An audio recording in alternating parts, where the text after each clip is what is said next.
ఏం ప్రభు పేరు? నీరజ్ అండి. నీకు వచ్చిన బాధ ఏంటమ్మా? కాలుకి సెగ్గటి కింద వేసిందండి. ఎదురు బొమ్మ కింద వేసి పొండి కింద తయారైందండి. పొండి కింద తయారైతే హాస్పిటల్కి వెళ్ళానండి. ఎన్ని మందులు వేసినా తగ్గలేదండి. తగ్గకపోతే అప్పుడు నేను హోటల్లో మళ్ళీ పని చేసుకుంటున్నానండి. అందరికి అయ్యగారు వచ్చారండి. కాలు చూశారండి.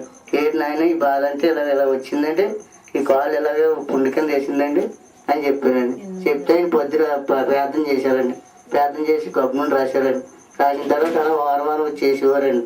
అలా తగ్గుమాకం పట్టిందండి. తర్వాత తగ్గిపోయింది. బాగున్నామని పొందనాలు అయ్యగారు పొందనాలు అండి. నాయన అయ్యగారు అటు పక్కన మా హోటల్ చిన్నగా అటు పక్కన ఎవరికో ప్రార్థన చేస్తున్నారండి.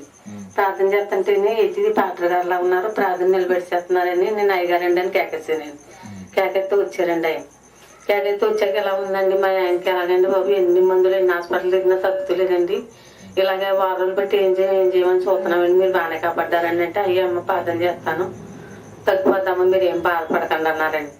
అన్నాక ప్రార్థన చేశారండి. ఆయాల నుంచి కాలు తగ్గిందండి, ఒళ్ళు అంతా వాసిపోయి ఒళ్ళు అంతా పొంగిపోయినట్టు ఉండేదండి. అది ఓ రోజుకు లాగిందండి. అప్పుడే మా కోళ్ళకి కూడా 7 ఏళ్ళు బట్టి గర్భిణీ లేదండి. 7 ఏళ్ళు బట్టి గర్భిణీ లేకపోతే ఇలాగ ఉందండి.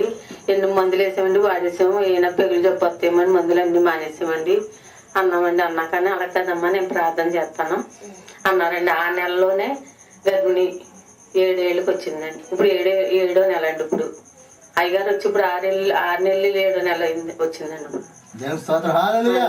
తండ్రి నాయన దేవుడికి ఏం ఇచ్చినా మేము రుణం మళ్ళించుకోలేమండి. ఎన్నో మేలు చేస్తాను, మేము రాను సరిపోదలేదు.